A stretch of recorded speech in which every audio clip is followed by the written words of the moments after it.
Hello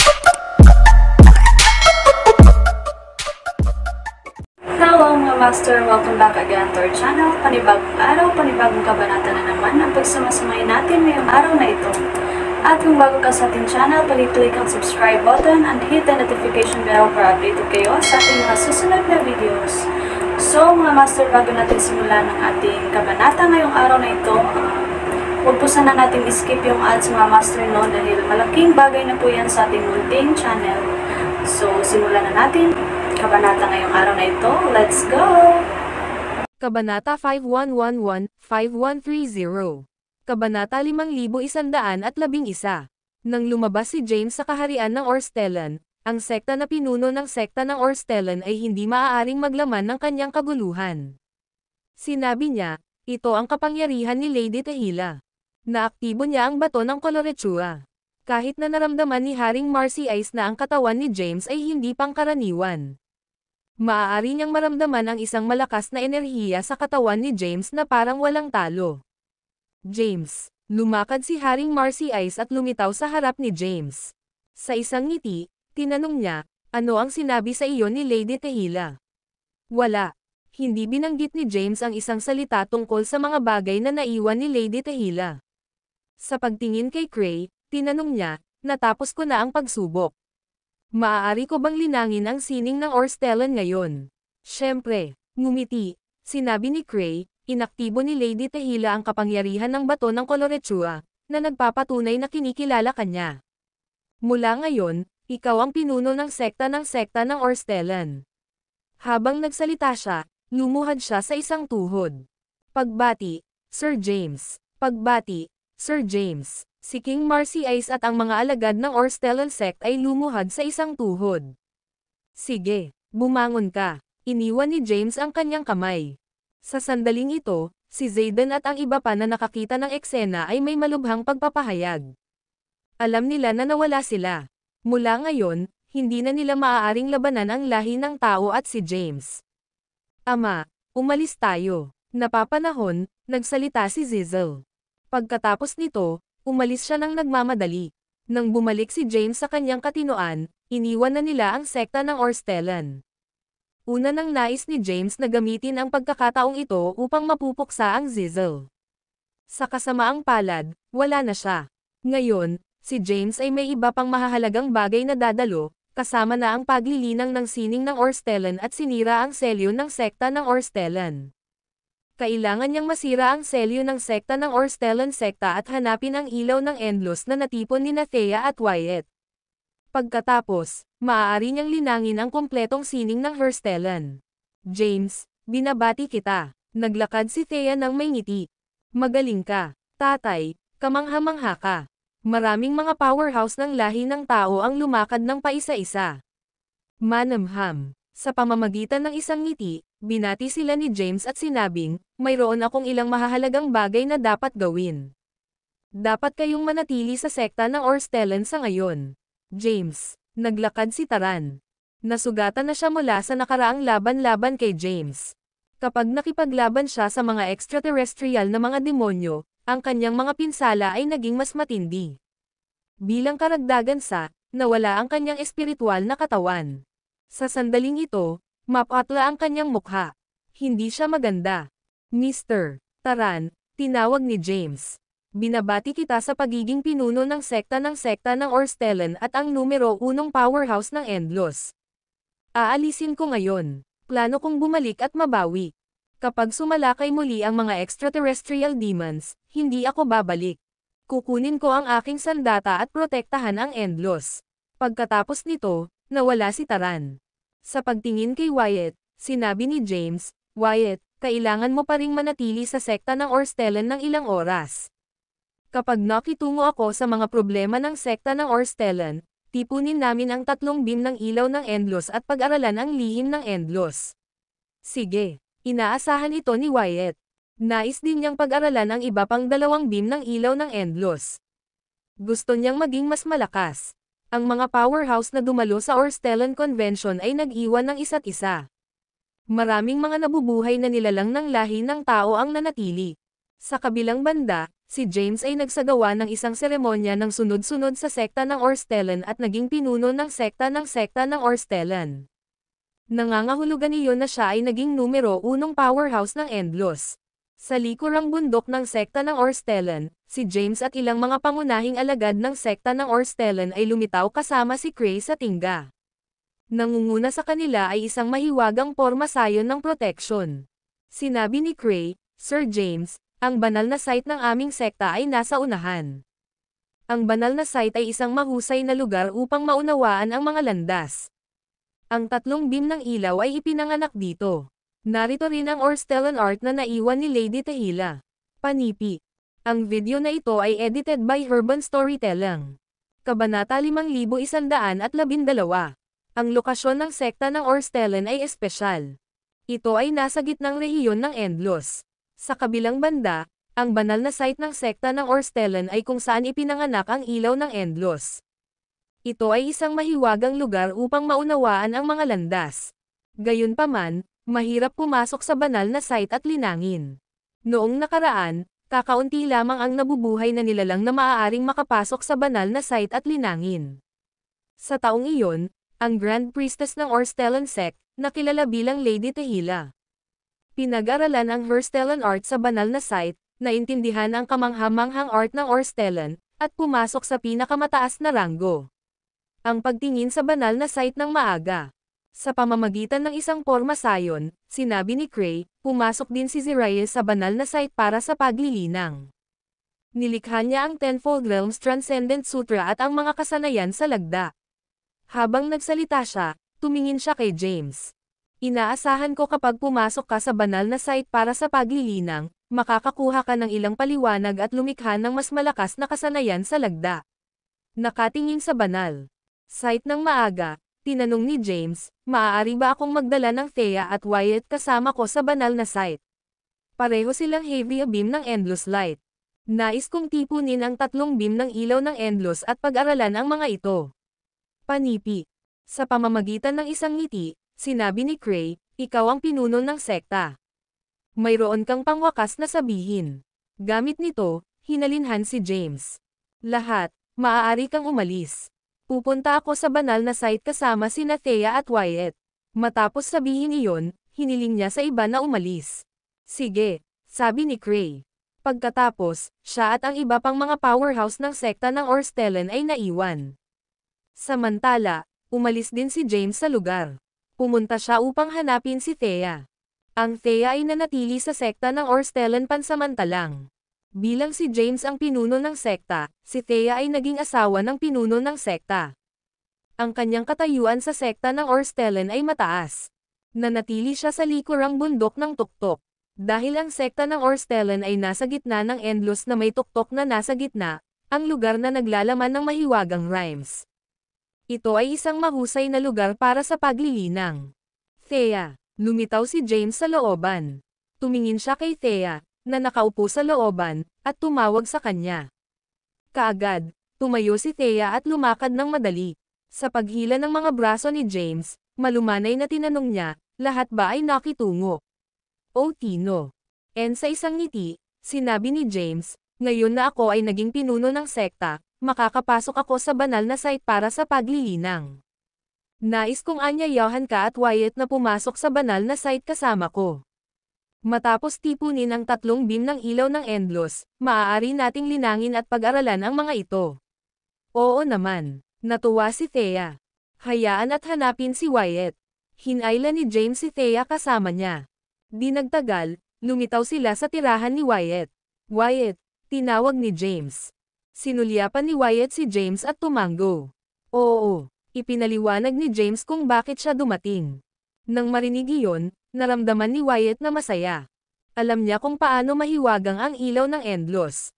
Mula nang makakuha ng isang sinag ng ilaw ng Endless, ang kanyang base sa paglilinang ay bumuti ng mabilis, at matagumpay na pinasok niya ang ranggo ng pagkumpleto ng kaguluhan. Tumayo siya sa tuktok ng pyramid sa Endless. Sa iba pang 2 beam ng ilaw ng Endless, mapapabuti niya ng malaki. Ina nagmamadali, sinabi niya, sige. Pumunta tayo sa banal na site. Si James, Thea, at Wyatt ay lumakad papunta sa banal na site ng Orstellan sect. Di nagtagal, dumating sila sa labas ng banal na site. Ang video na ito ay edited by Urban Storytelling. Kabanata 5113 na naghahanap sa banal na site na napuno ng porma sayon, sinabi ni James. Ang lugar na ito ay espesyal. Ito ang gitnang rehiyon ng Endlos at lugar ng kapanganakan ng ilaw ng Endlos. Bumalik noon, ang Grand Priestess ng Orstellan sect, Lady Tehila, nilinang dito at nilikha ang art ng Orstellan. Nililinang din ni Emperor Raya ang mga landas dito. Pagkatapos nito, nilikha niya ang Tenfold Realms Transcendent Sutra at ang Supernatural Signature Skills. Nang marinig iyon, natutuwa sina Thea at Wyatt. Ilang hakbang si James. Ang mga mahiwagang say ay lumitaw mula sa kanyang mga kamay at pumasok sa porma sayon. Ang isang ilusyon na gate ay lumitaw sa hangganan ng pagbuo. Lumakad si James patungo sa gate kasama sina Thea at Wyatt na sumusunod sa likuran niya. Matapos dumaan sa gate, pumasok sila sa banal na site. Nang pumasok sila sa banal na site, ang tanawin bago sila magbago. 3 bundok ang lumitaw sa unahan nila.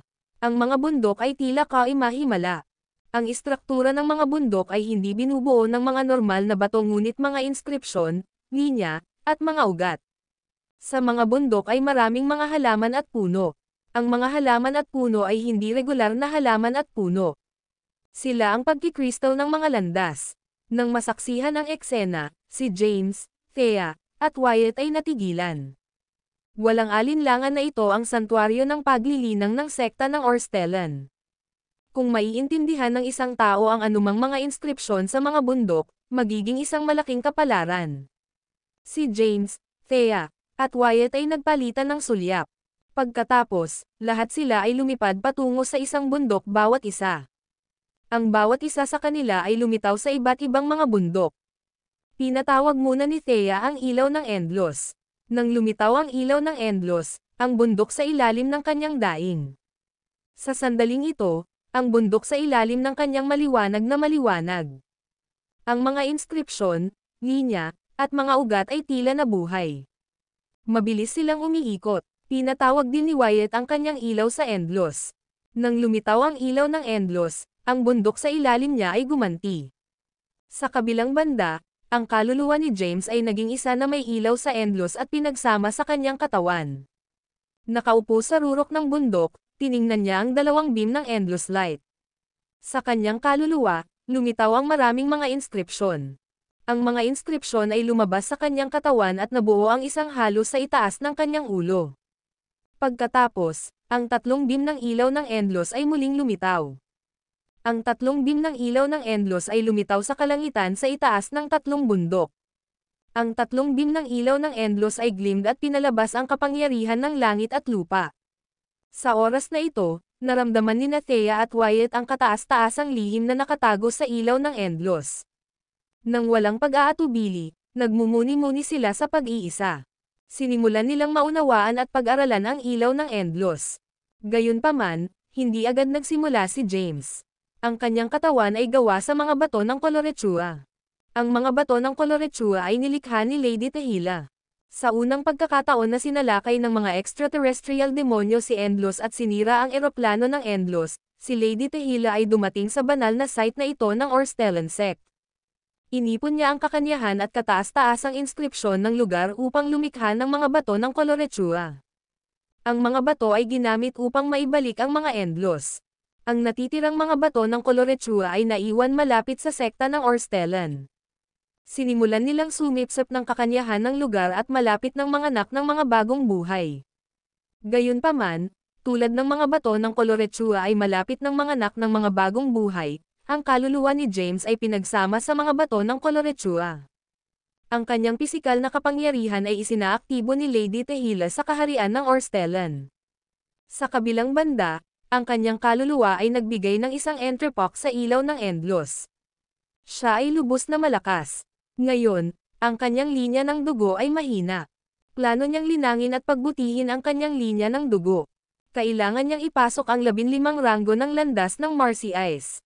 Kung maaari, nais niyang ipasok ang 16 na ranggo ng landas ng Marcy Ice. Kailangan din niyang dagdagan ang kanyang ranggo ng paglilinang. Nais niyang maabot ang ranggo ng Chaos Comprehension. Pagkatapos nito, maiintindihan niya ang mga landas at pag-aralan ang ilaw ng Endlos. Herstellan Art, at Orstellan Art. Ang video na ito ay edited by Herban Storytelling. Kabanata 5114. James ay nililinang ang mantra ng dugo upang mapagbuti ang kanyang kapangyarihan ng dugo.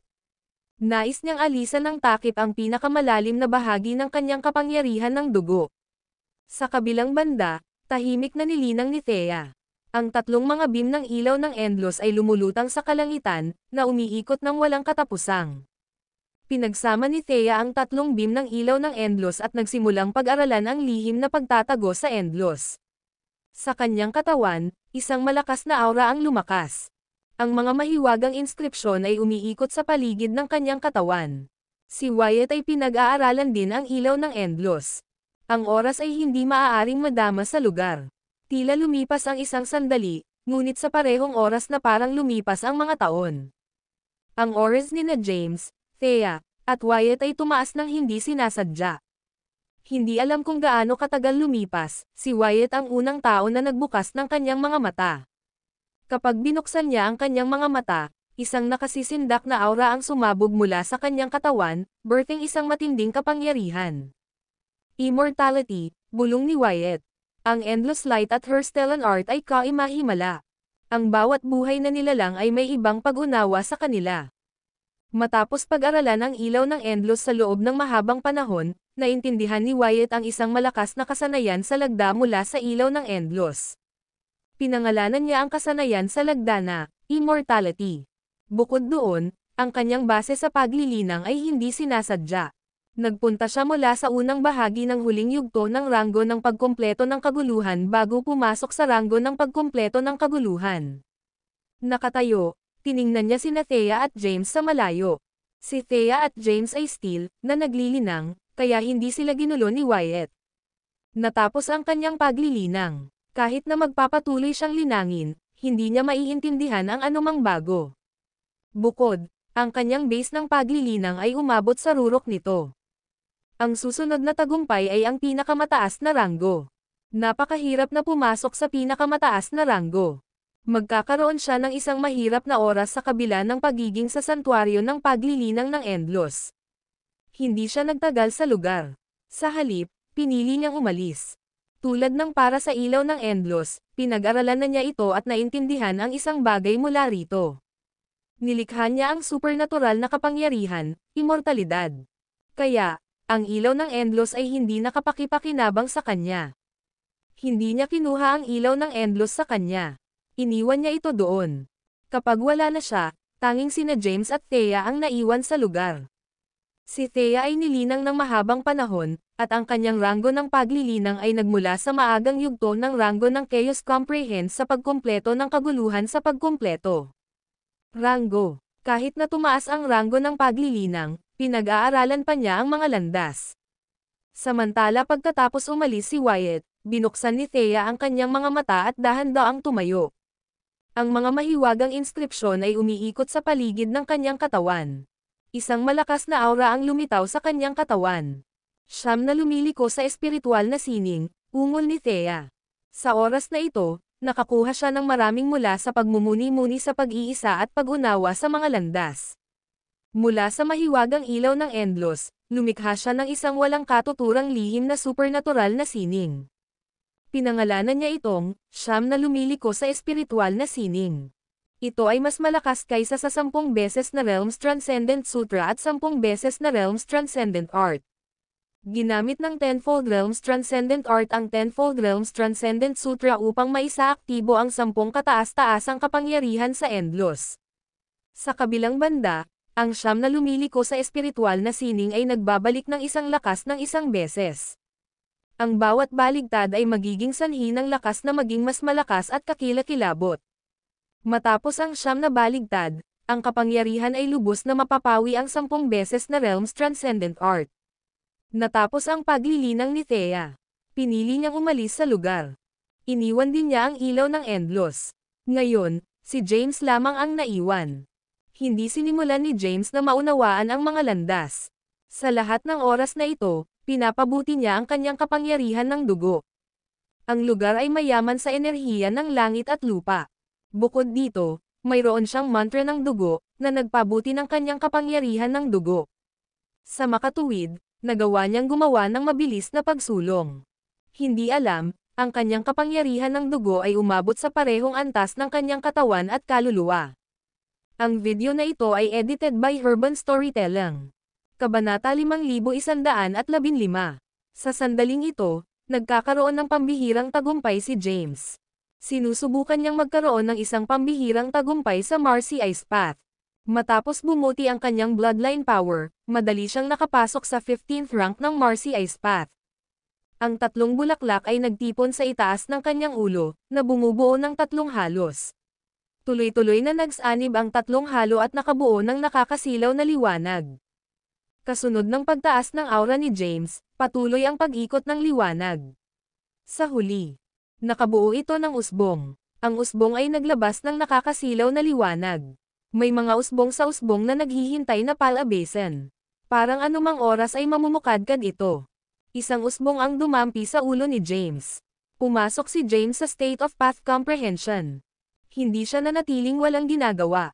Lumakas ang kanyang kapangyarihan. Pumasok din siya sa Chaos Completer rank mula sa Chaos Essentia rank. Bagamat nasa maagang yugto pa lamang siya ng Chaos Completer rank, mas malakas siya kaysa sa dati niyang sarili. Nakatuon si James sa pag-unawa sa mga landas. Gusto niyang makapasok sa 16th rank ng Marcy Ice Path. Maging si Haring Marcy Ice, ang nagtatag ng Marcy Ice Path, ay hindi pumasok sa cultivation na ito. Masasabi lamang ni Haring Marcy Ice ang pagkakaroon nito. Ranggo ng paglilinang. Lumipas ang oras. Namumukadkad ang mga usbong na nabuo ng tatlong bulaklak, novel drama. Kasunod ng pamumulaklak ng mga usbong, isang nakasisilaw na bulaklak ang lumitaw sa itaas ni James. Ulo. Habang namumulaklak ang mga buds, ang pisikal na katawan, kaluluwa, at bloodline ni James ay nakakita ng matinding pag-unlad. Magkalapit silang tatlo. Nakabuo sila ng isang buo.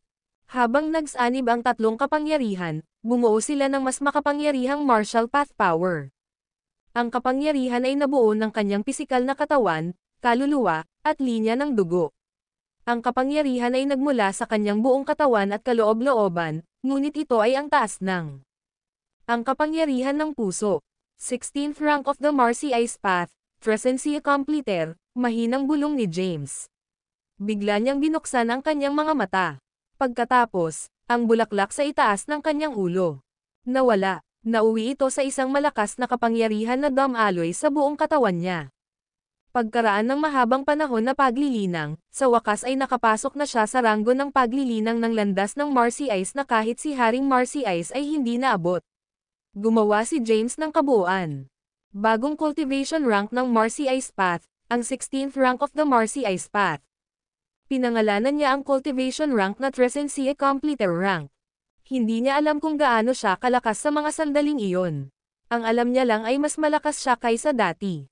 Hindi niya alam kung ang Trescentia Completer rank ay kapantay ng Sovereign rank, ngunit alam niyang madali niyang matatalo sina Haring Marcy Ice at Tarankong. Muli siyang lumaban sa kanila.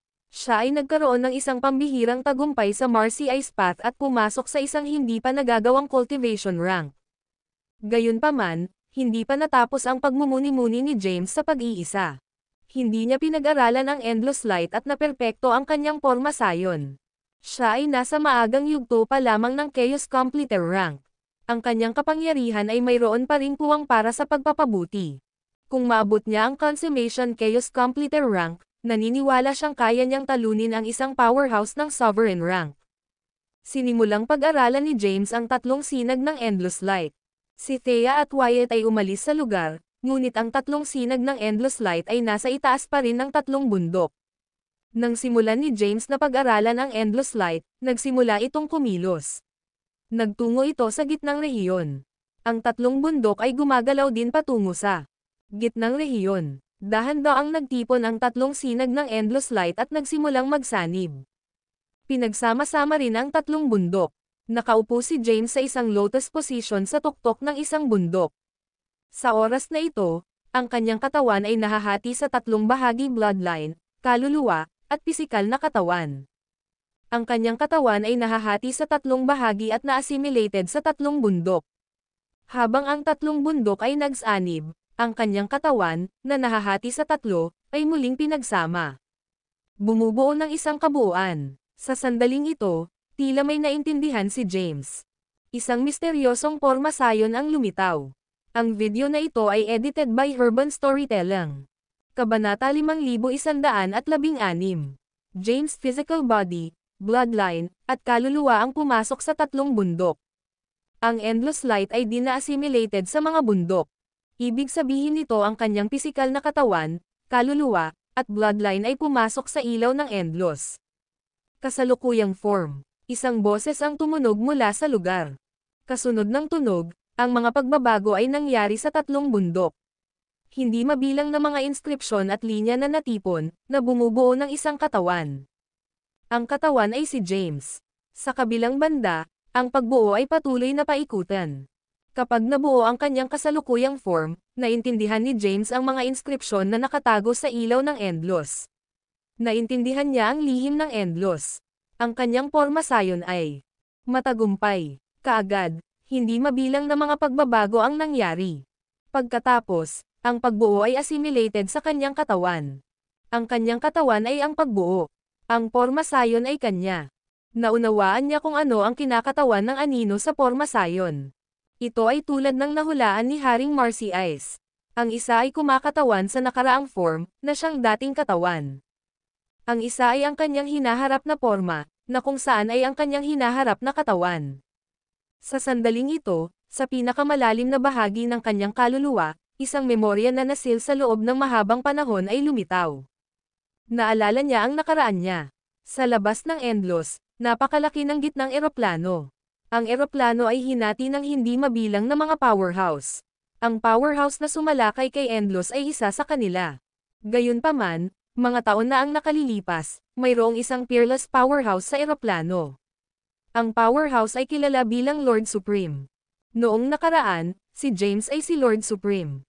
Kahit na siya ay si Lord Supreme, hindi siya maaaring walang talo. Maraming mga powerhouse ng gitnang eroplano ang nagtulungan upang makubkob sa kanya. Kaya, ang kanyang espiritu lamang ang naiwan. Sa kanyang espiritu, nakatakas siya sa hindi mabilang na mga eroplano, na nagsisimula sa mahusay na pagtakas. Sa huli, pumasok siya sa eroplano ng endless at muling nagkatawang tao. Sa oras na ito, nakuhang muli ni James ang memorya ng kanyang nakaraang buhay. Hindi niya naintindihan ang kanyang nakaraang form. Lumitaw muli ang pagbuo. Ang kanyang hinaharap na form sa pagbuo ay unti-unting materyal. Ito ay naging isang tao na mukhang katulad niya. Ito ay lamang na ang tao ay walang kamalayan. Siya ay isang katawan lamang na may kapangyarihan. Ang kanyang nakaraang form ay kinokontrol ng kanyang kasalukuyang form. Sa ilalim ng porma sayon, ang kanyang hinaharap na katawan ay hindi pa rin ilusyon. Hindi ito mukhang totoo. Hinaharap. Bumagsak si James. Ano ang mangyayari sa hinaharap? Hindi naintindihan ni James. Gayunpaman, hindi siya nagpatuloy na pag-isipan ito. Pagkatapos, nagkalat ang pagbuo. Samantala, nagpatuloy siyang umupo sa lugar na tumawid ang kanyang mga binti. Hindi siya umalis. Ipinagpatuloy niya ang pag-unawa sa mga landas. Nagkaroon ng isang banayad na koneksyon sa pagitan ng nakaraan, kasalukuyan, at hinaharap. Nais niyang gamitin ang pagkakataong ito upang mag-aral at maunawaan.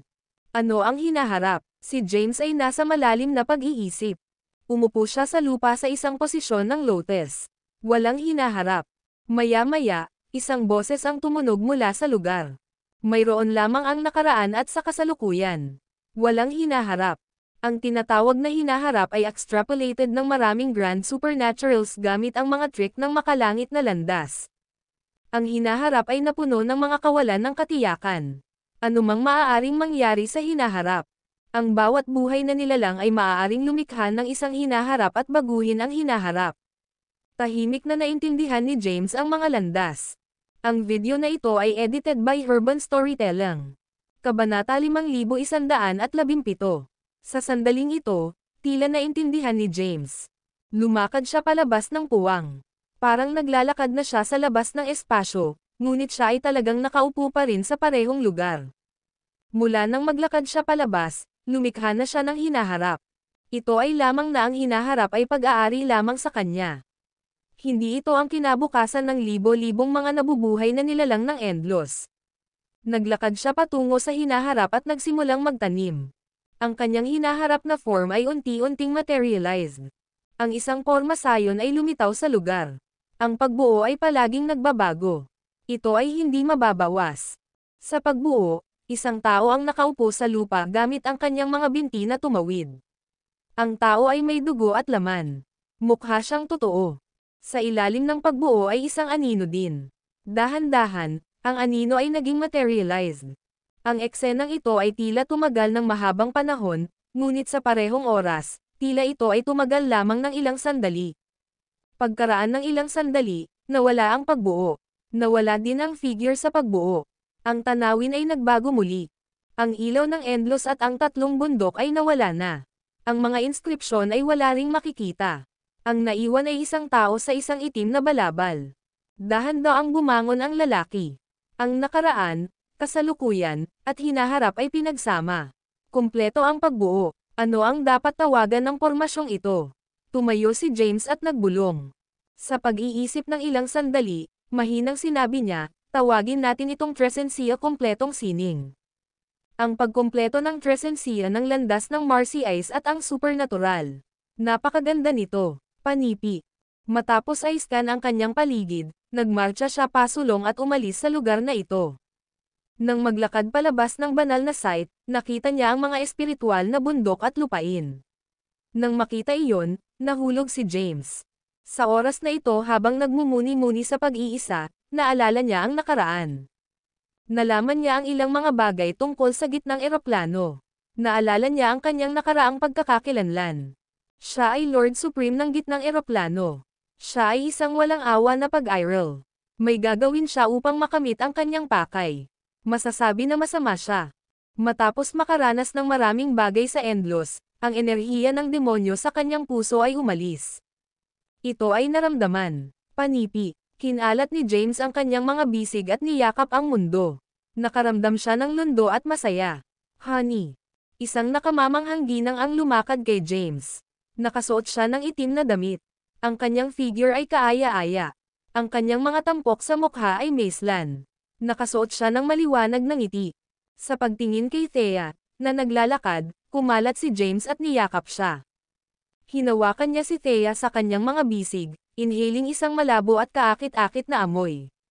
Nararamdaman din niya si Thea. Kaagad, ngumiti siya. Maghanap ng isang lugar na matutulog. Magsasagawa tayo ng isa pa. Anak, panipi. Pagkatapos, lumakad siya palayo kasama si Thea sa kanyang mga bisig. Si James ay wala sa pag-iisa. Gayunpaman, walang nakakaalam kung ano ang kanyang kasalukuyang ranggo ng paglilinang. Walang nakakaalam kung naintindihan niya ang isang walang talo na kasanayan sa lagda sa banal na site. Wala namang nabanggit si James tungkol dito. Matapos lumabas ng pag-iisa, pinangasiwaan niya ang sekta ng Orstellan. Ngayon, mapayapa si Endlos. Tulad ng wala siyang magawa, nanatili siya kasama si Thea sa buong araw. Sinusubukan niyang likhain ang kanyang hinaharap na henerasyon. Uminom din siya ng alak kasama ang kanyang mga kaibigan. Narito ka sa wakas upang makita ako. Sa tirahan ni Haring Marcy Ice sa sekta ng Orstellan, sinabi ni Haring Marcy Ice na hindi sinasadya, ngayon na ikaw ay naging pinuno ng sekta, nakalimutan mo ako. Gayon din, anong kasanayan sa lagda ang naintindihan mo sa banal na site? Panipi. Nakakaintriga, tumingin si Haring Marcy Ice kay James. Hindi ko rin maramdaman ang iyong ranggo ng paglilinang. Anong ranggo ng paglilinang ang naabot mo? Napangiti si James ng mahina at tumugon, hindi mahalaga ang ranggo ng aking paglilinang.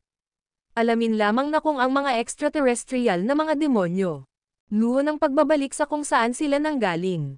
Kahit na hindi sila lilito, aalisin ko pa rin sila. Kailangan ko lang ng pahinga sa ngayon. Pagkatapos, pupunta ako sa isang mas malaking sentral. Eroplano at pakikitungo sa maraming mga nakaraang sama ng loob. Panipi. Nakaraan na grudges. Sinulyapan ni Haring Marcy ay si James na kakaiba. Naalala mo ba ang mga alaala ng iyong nakaraang buhay? Ang kapanganakan ni James ay palaging isang misteryo. Maraming mga powerhouse ng distrito ng Chaos ang nakakaalam na si James ang muling pagkakatawang tao ng isang malaking pagbaril, ngunit walang nakakaalam kung sino ang malaking pagbaril. Sa kabilang banda, alam ng ilang mga powerhouse ng Endless na ang espiritu ni James ay pumasok sa distrito ng Chaos nang salakayin ito ng ibang mga distrito. Walang nakakaalam sa background ng espiritu ni James. Ang video na ito ay edited by Urban Storytelling. Kabanata 5118. James ay hindi nagdala ng maraming tungkol sa kanyang nakaraang buhay. Sa kanya, ito ang nakaraan. Bukod, hindi niya nais na malaman ng maraming tao kung ano siya sa kanyang nakaraang buhay. Dahil ayaw ni James na pag-usapan ito, hindi na pinindot ni Haring Marcy Ice ang isyo. Nililinang mo ba ang sining ng Orstellan sa banal na site? Tanong ni Haring Marcy Ice. Sa pamamagitan ng isang ngiti, sinabi ni James, ang paglilinang ng sining ng Orstellan ay hindi isang prioridad sa akin. Ganap kong hinihigop ang tatlong beam ng ilaw ng Endless at naunawaan ang Orstellan art. Madali kong mabuksan ang selyo ng sekta ng Orstellan at ang mga seal sa mga katawan ng mga alagad. Panipi. Anong ranggo ng paglilinang ang naabot mo? Bumantong hininga si Haring Marcy Ice. Hindi niya makita si James. Ngumiti si James at sinabing, ang 16 na ranggo ng landas ng Marcy Ice. Ano? Kaagad, tumalon si Haring Marcy Ice. Ang 16 na ranggo ng landas ng Marcy Ice. Panipi. Tumango si James at sinabing, pinangalanan ko itong ranggo ng Tresensia. Hindi nagtago si James kay Haring Marcy Ice. Ipinaliwanag niya ang kanyang pag-unawa sa landas ng Marcy Ice kay Haring Marcy Ice ng lantaran. Si Haring Marcy Ice ang nagtatag ng landas ng Marcy Ice, ngunit ang pag-unawa ni James sa landas ng Marcy Ice ay lumampas sa kanya. Matapos ang paliwanag ni James, napaliwanagan si Haring Marcy Ice. Sa kanyang kasalukuyang kakayahan at potensyal, maaari niyang ipasok ang 16 na ranggo ng landas ng Marcy Ice sa pag-unawa sa sinabi ni James. Naiintindihan ni Lady Tehila ang sining ng Orstellan sa banal na site. Naintindihan ni Emperor Raya ang 10 beses na Realms Transcendent Art. Ano ang naintindihan mo? Tanong ulit ni Haring Marcy Ice. Ang supernatural na kapangyarihan na naintindihan ko ay tinatawag na Tresensia kompletong sining. Panipi. Tresensia kompleto ulit. Natigilan si Haring Marcy Ice. Oo. Ngumiti si James ng mahina at sinabing, ang Tresensia Completer ay ang pagsasama ng nakaraan, kasalukuyan, at hinaharap. Panipi. Kamangha-manghang. Ibinigay ni Haring Marcy Ice si James ng isang hinlalaki. Bagaman hindi niya alam kung paano nagtrabaho ang sining ng Tresensia na nakompleto, sapat na kamangha-mangha na kasangkot ito sa nakaraan, kasalukuyan, at hinaharap. Nag-hangout sina James at Haring Marcy Ice. Uminom sila ng alak at nag-chat. Matapos maalala si Haring Marcy Ice, nagpunta si James upang dumalo sa kanyang mga gawain. Una, binuksan niya ang selyo ng sekta ng Orstellan. Pagkatapos, binuksan niya ang mga seal sa loob ng mga katawan ng mga alagad. Kahit na hindi niya nilinang ang sining ng Orstellan, ang kanyang katawan ay pinagsama sa tatlong beam ng ilaw ng Endless. Naintindihan niya ang lahat ng mga inskripsyon at ang mga lihim na naitala sa ilaw ng Endless. Hindi mahirap para sa kanya na buksan ang mga seal sa mga katawan ng mga alagad. Sa katunayan, madali ito. Matapos makitungo sa lahat ng iyon, wala nang ibang gawin si James. Plano niyang samahan si Thea, ang kanyang pamilya, at ang kanyang mga kaibigan ng ilang oras. Nais niyang samahan sila hanggang sa muling lumitaw ang mga extraterrestrial demonyo. Alam niya na nasugatan ang Panginoon ng extraterrestrial demons. Kailangan niya ang tatlong beam ng ilaw ng Endless upang mabawi. Hanggang sa nakuha niya ang ilaw ng Endless. Ang mga demonyong extraterrestrial ay lilito sa Endless mas maaga o huli. Bukod sa, ang mga extraterrestrial na demonyo ay nagsusumikap upang makuha ang ilaw ng Endless. Hindi lamang alam ni James kung sino ang Panginoon ng extraterrestrial demons. Sa kanyang nakaraang buhay, siya rin ay mula sa gitnang eroplano. Alam niya ang maraming mga powerhouse ng gitnang eroplano. Lumipas ang oras. Sa isang sulyap ng isang mata, si James ay nasa sekta ng Orstellan para sa ilang mga panahon. Ang ilang mga panahon ay ang kanyang pinaka-nakaka-relax na mga panahon. Siya ay malaya sa pag-aalala at mga problema. Ginugol niya ang kanyang oras sa kanyang pamilya araw-araw. Kapag wala siyang magawa, uminom siya ng alak at magpapagunat tungkol sa nakaraan kasama ang kanyang mga kaibigan. Ginugol niya ang mga araw sa paglilibang. Sa isang lugar sa Endlos ay isang regular na planeta. Karamihan sa mga tao sa planeta ay walang mga base sa paglilinang. Sa larangan ng isang malayong nayon, isang ginang sa mga simpleng damit ang naghuhukay sa lupa gamit ang isang hoe. Noon lang, naramdaman niya ang isang hindi pangkaraniwang kapangyarihan. Kasunod ng hitsura ng kapangyarihan, ang memorya ng kanyang nakaraang buhay ay nagising. Sa pinakamalalim na bahagi ng kanyang kaluluwa, lumitaw ang isang malakas na aura. Ang video na ito ay edited by Urban Storytelling. Kabanata 5119. Siya ang muling pagkakatawang tao ng Livy. Noong nakaraan, nang lumaban si James laban sa Mekaisto, isinaaktibo ni Livy ang elixir na nakatago sa pinakamalalim na bahagi ng kanyang kaluluwa upang mailigtas si James. Nabawi niya ang kanyang kakayahan. At sinunog ang kanyang kakanyahan ng dugo at kaluluwa. Malakas niyang kinaladkad si Mekaisto sa kanya upang muling mag-reincarnate. Matapos ang muling pagkakatawang tao, si Livy ay walang alaala sa kanyang nakaraang buhay. Kaya, nabuhay siya bilang isang normal na tao. Bagaman wala siyang base sa paglilinang, hindi siya maaaring mamatay. Ang dakilang nakatatanda ay dumating sa Endlos. Panipi. Sumimangot si Livy. Sa kanyang nakaraang buhay, ibinigay sa kanya ni James ang kanyang kaluluwa. Siya ay anak na babae ni James. Bago iyon, siya si Jaomi, isang dakilang pari. Tila hindi na mapigilan ang mga pinsala ng guro. Marahil ay nahihirapan siya at nagmamadali upang makuha ang Herstellan art na nakatago sa Endlos. Magaan at ibalik ang kanyang lakas, bulong ni Livy. Ang aura ng dakilang nakatatanda ay nakakaapekto sa kaluluwa ni Livy. Nabawi niya ang mga alaala mula sa kanyang nakaraang buhay. Kasunod ng paggising ng kanyang kaluluwa, nakabawi ang kanyang kakayahan. Swoosh! Kaagad, nawala siya. Matapos umalis sa lugar, nagsimula siyang magtanong tungkol sa sitwasyon ng Endlos. Madaling dumating ang impormasyon sa kanya. Nalaman niya na si James ay buhay at naging pinuno ng sekta ng Orstellan.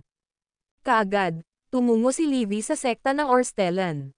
Sa pasukan ng sekta ng Orstellan, lumitaw ang isang ginang na nakasuot ng asol na damit.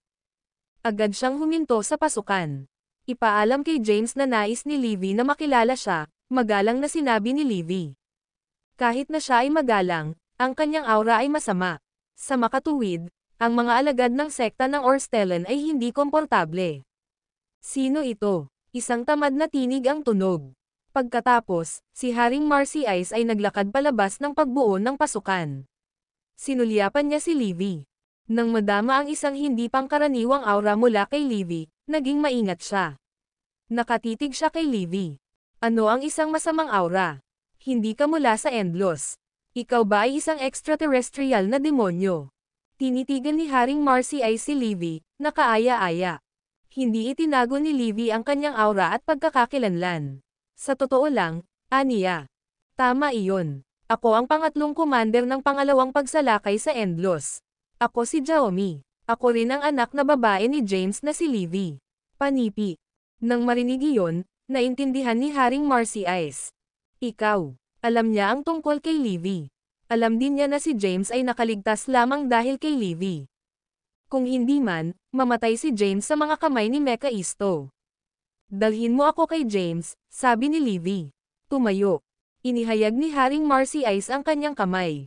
Ang mga alagad na nagbabantay sa pasukan ay naiwan agad. Sumama ka sa akin. Dinala ni Haring Marcy Ice si Livy sa sekta ng Orstellan. Sa likurang bundok ng sekta ng Orstellan ay isang manor.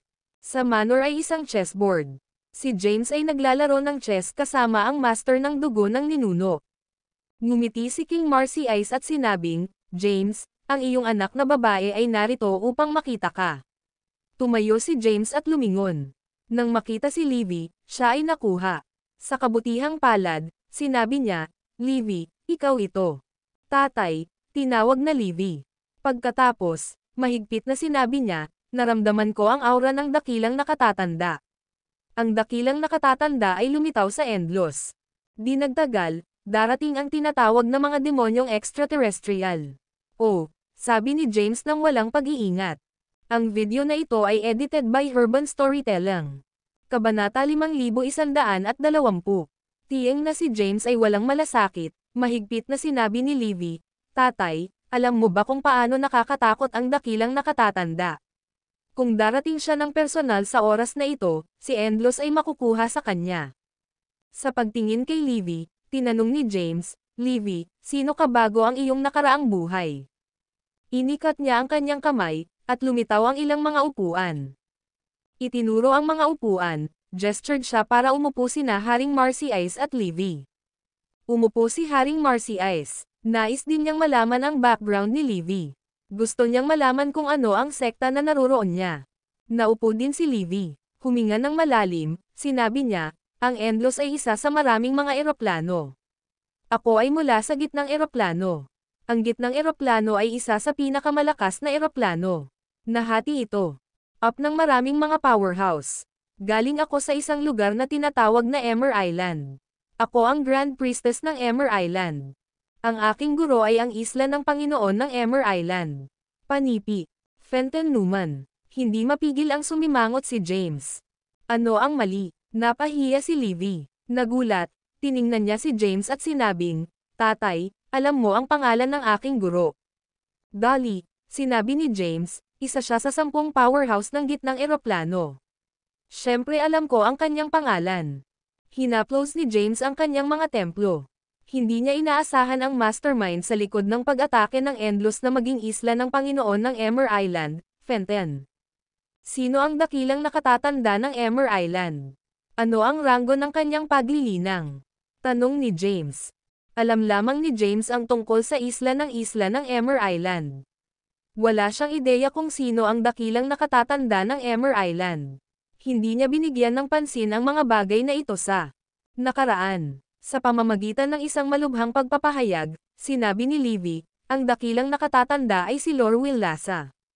Nasa 3 ranggo siya. Sa Emmer Island, pangalawa lamang siya sa aking guro.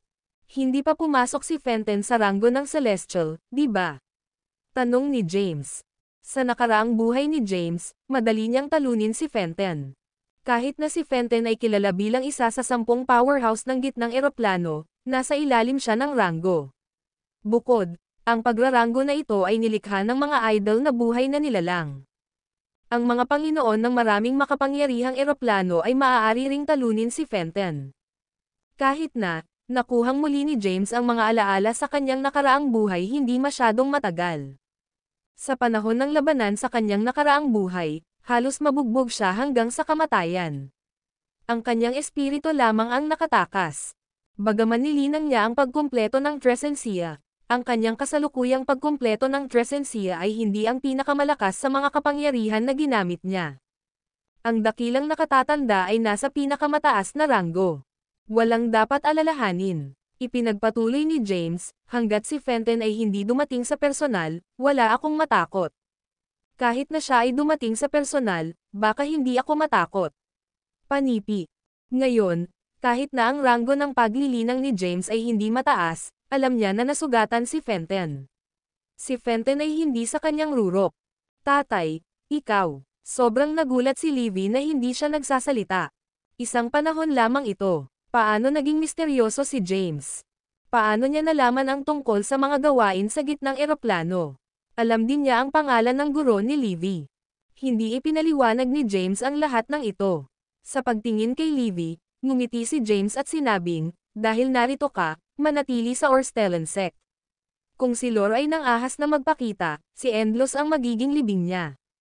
Yamang nagsalita si James, wala nang sinabi si Livy. Mangyaring ayusin ang kanyang pananatili.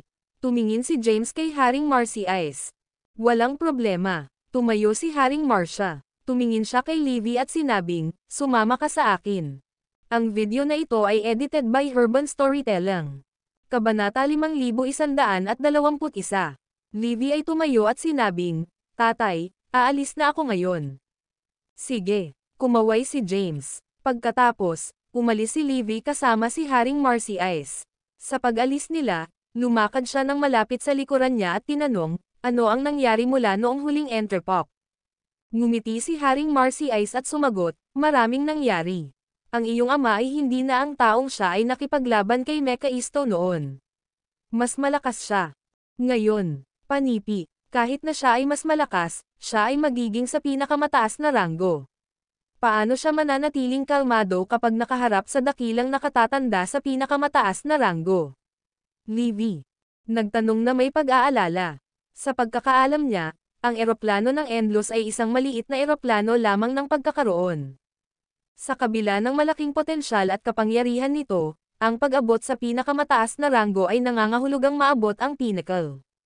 Ang pag-aalaga ng isang soberanong ranggo ng powerhouse ay nangangailangan ng pagtitipon ng buong providence ng Endlos. Nang hindi isinasaalang-alang ang mas malakas na eroplano ng pag-Irel, ang pag-abot sa pinakamataas na ranggo ay nangangahulugang maabot ang Rurok. Hindi niya maintindihan kung paano. Si James ay maaaring manatiling napakahusay na pagdinig tungkol sa dakilang nakatatanda mula sa Emmer Island.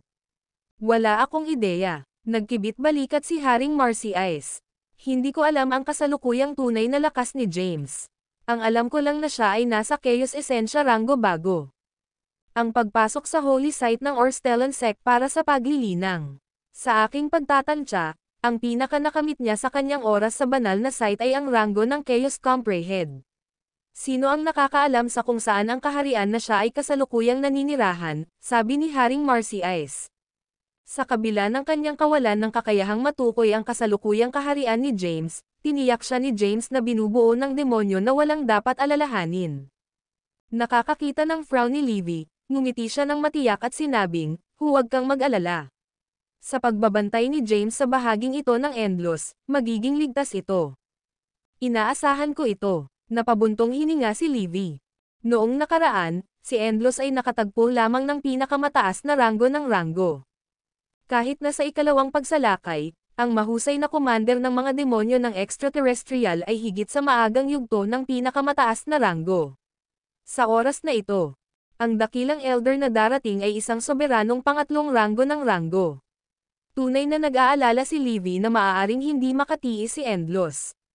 Banta. Sa kabila ng pagiging dakilang pari ng Emmer Island, napahalagahan ni Livy ang kanyang oras sa Endlos, at wala siyang pagnanais na bumalik sa mapanlinlang na kapaligiran ng isla. Sa manor, ang master ng dugo ng ninuno ay mukhang seryoso habang tinanong niya, James. Tiwala ka ba talaga? Iyon ay isang maalamat na powerhouse sa Sovereign Third Rango. Ang pinakamataas na ranggo ay isang alamat sa Endlos, at isang pinakamataas na ranggo. Ang powerhouse lamang ay may potensyal na sirain ang Endlos, hayaan ang isang soberanong pangatlong ranggo ng ranggo. Panipi. Ngumiti si James at sinabing, sa gitnang eroplano o anumang iba pang mga eroplano ng pag-Irel, ang pakikitungo sa isang soberanong pangatlong ranggo ng kuryente ay maaaring magdulot ng isang hamon. Gayunpaman, dito sa Endlos, hinihigop ko ang 3 beam ng mga ilaw ng Endlos. Maaari akong ituring na Panginoon ng eroplano ng Endlos, at maaari kong magamit ang lahat ng kapangyarihan. Sa loob nito, kung sa loob ng Endlos, ang isang soberanong pangatlong ranggo ng kuryente ay walang pagkakataon laban sa akin. Panipi. Tiwala si James tungkol dito. Bilang isang powerhouse ng ranggo ng Celestial sa kanyang nakaraang buhay, siya ay may isang malalim na pag-unawa sa soberanong pangatlong ranggo ng kapangyarihan. Bukod dito, nagkaroon siya ng isang malinaw na pagtatasa ng kanyang kasalukuyang lakas, alam na sa pinagsama. Kapangyarihan ng kanyang mga kakayahan at ang eroplano ng Endlos, tiniyak siya ng tagumpay kung ang isang soberanong pangatlong ranggo ng kapangyarihan ay nang-ahas na hamanin siya. Sa katiyakan na ito, ang master ng dugo ng ninuno ay nakaramdam ng isang pakiramdam ng kaluwagan. Dagdag pa ni James, gayunpaman, hindi namin kayang maging walang ingat. Tumayo siya at sinabi, ako. Kailangang lutisin ang ilang mga bagay sa pinagmulan. Panipi. Susunod, tumawag siya sa walang bisa, na nagsasabing, Thea, Wyatt, at G. Taran, mangyaring dumating upang salubungin ako.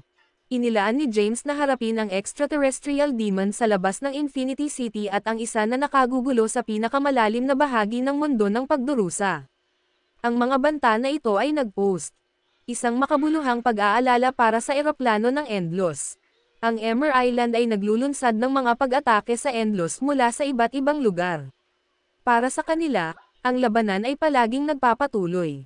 Ngayon, sa pagdating ng isang soberanong pangatlo, ranggo ng ranggo, maaaring ito ay isang kabuuang showdown. Kailangang harapin ni James ang ilang problema bago yakapin ng buong puso ang bagong labanan. Ang video na ito ay edited by Urban Storytelling. Kabanata 5122. Wyatt at Taran ay lumitaw ng paisa-isa. Ano ang nangyari? Tanong ni Wyatt, habang sina Thea at Taran ay parehong tumingin kay James. Tumugon si James, nakatanggap ako ng balita na ang dakilang nakatatanda ng Emmer Island sa gitnang eroplano sa labas ng Endlos ay nagpakita ng hitsura sa Endlos. Emmer Island ay ang tahanan ng mga extraterrestrial na mga demonyo na sumalakay sa Endlos. Ang pangalan ng dakilang nakatatanda ay si Lord Willasa, at siya ay isang soberanong pangatlong ranggo ng ranggo. Panipi. Ang soberanong pangatlong ranggo. Ang tatlo sa kanila ay natigilan. Soberanong ranggo. Ang pagharap sa isang buhay na ranggo na iyon ay hindi ginagarantiyahan ang isang panalo na labanan, ngunit ngayon isang soberanong pangatlong ranggo ng kuryente ang lumitaw. Nang makita ang kanilang mga malubhang ekspresyon, tiniyak ni James sa kanila ng isang ngiti, walang dapat alalahanin. Ang pagdating ni Lore ay nagpapahiwatig na ang Emmer Island ay nasa bingit ng isang buong pag-atake sa Endlos. Kailangan kong hawakan ang mga laban sa iba pang mga battlefield. Ang tatlo sa iyo ay dapat na tumuon sa pag-stabilize ng eroplano ng Endlos ngayon. Panipi. Tinanong ni Thea, saan mo nakuha ang impormasyong ito? Ipinaliwanag ni James, mula kay Livy. Dati siyang may hawak na mataas na posisyon bilang Grand Priestess ng Emmer Island at maramdaman ang aura ni Lore. Dumating siya rito partikular upang ipaalam sa akin. Panipi. Pinagkakatiwalaan ni Thea si Livy dahil minsan ay sinakripisyo niya ang sarili upang mailigtas si James. Si Thea ay same time na idineklara, sige at ipagkatiwala sa amin sa ngayon. Hanggat buhay tayo, hindi namin hayaan ang mga extraterrestrial demons na makapinsala sa Endlos. Sige, tumanggol si James. May tiwala siya sa mga kakayahan ng Thea, Wyatt, at Taran. Sa katiyakan na si Lore ay hindi personal na makialam, ang kaligtasan ng eroplano ng Endlos ay tila garantisadong para sa oras. Bukod dito, ang kasalukuyang Endlos ay lumago ng malaki kumpara sa panahon ni Emperor Raya. Bilang karagdagan sa Thea, Wyatt, at Taran, ipinagmamalaki ngayon ang mga powerhouse tulad ni Haring Marcy Ice, Henrik, at Yardos. Subaybayan ang iba't ibang mga bahagi ng Endlos ng malapit. Panatilihin ang isang mapagbantay na mata sa sitwasyon sa madilim na mundo, utos ni James. Hindi nag-atubiling si Wyatt at mabilis na umalis, habang naglalabas din si Taran. Si Thea, din, ay hindi nagtagal sa sekta ng Orstellan. Agad siyang bumalik sa universo kung saan naninirahan ang lahi ng tao. Matapos ang pag-aayos ng Livy, mabilis na muling lumitaw si Haring Marcy Ice at natagpuan si James. Zavis. Tawag ni James. Lumapit si Haring Marcy Ice at umupo sa malapit, nakatingin kay James. Tanong niya, mayroon ka bang tiwala sa labanan na ito? Ngumiti si James at sumagot, ganap. Si James ay may malaking tiwala sa kanyang sariling lakas.